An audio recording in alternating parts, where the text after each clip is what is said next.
উদ্দেশ্য। সূরা বাকারার 129 নম্বর আয়াতে আল্লাহ তাআলা সেখানে কয়েকটি উদ্দেশ্য বলেছেন। সূরা জুমার 2 নম্বর আয়াতে আল্লাহ তাআলা কয়েকটি উদ্দেশ্য বলেছেন। এরপরে সূরা তুল আহজাব 45 এবং 46 নম্বর আয়াতেও আল্লাহ তাআলা রসুলকে দুনিয়াতে প্রেরণের কিছু উদ্দেশ্য বলেছেন। আর এই আলোচনাটা বুঝাইতে যাইয়া আমাকে নিয়ে আসতে হয়েছে সূরা ইয়াসিন থেকে, তাই না? সূরা ইয়াসিনের 13 নম্বর আয়াত থেকে নিয়ে আসা লাগছে যে প্রথম সেই শহরবাসীদের কাছে কয়জন নবী আসছিলেন? কয়জন? 2 জন। তারপরে আরও একজন যোগ হইল, তারপরে একজন সাধারণ মানুষ যোগ হয়েছে।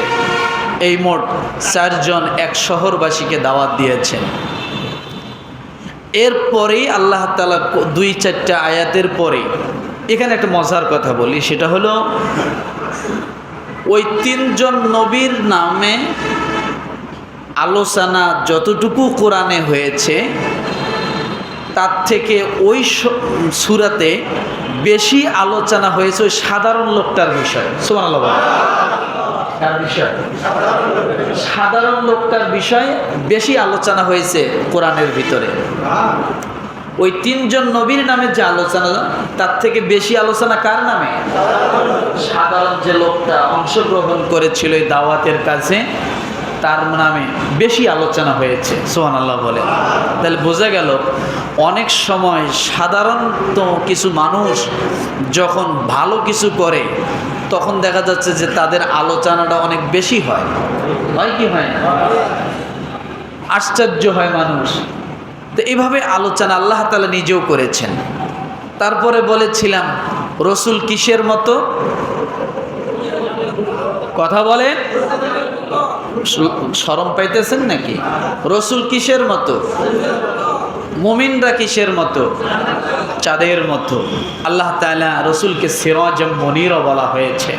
আমি এই বিষয়টাও আপনাদেরকে বুঝিয়েছি যে রাসূল সাল্লাল্লাহু আলাইহি ওয়াসাল্লাম হলেন সূর্যের মতো, যার কোনো আলোর কমতি, সূর্যের আলোর কমতি আছে না, কিন্তু চাঁদের কমতি আছে।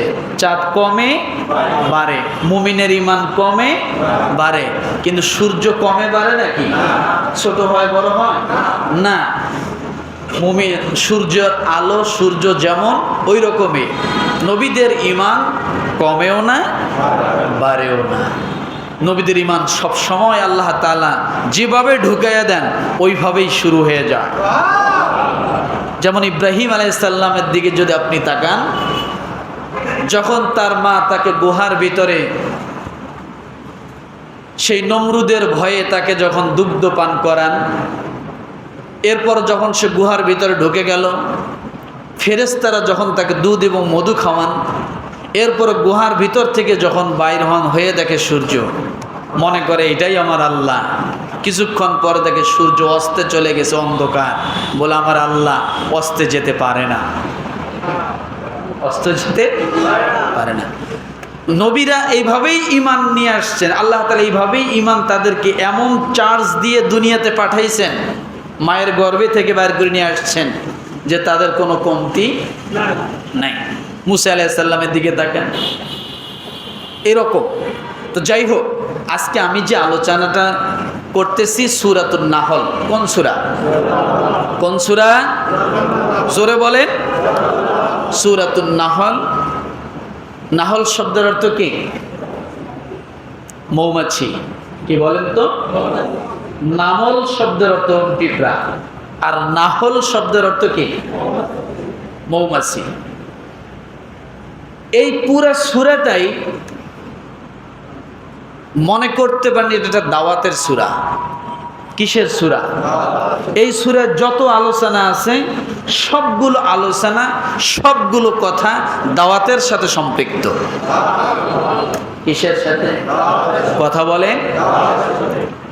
কিন্তু আমি এই সূরার 10 নম্বর আয়াত 11 নম্বর আয়াত এই দুইটা আয়াতের আলোকে আলোচনা শুরু করব, পর্যায়ক্রমে সামনে আগাবো। কত নাম্বার?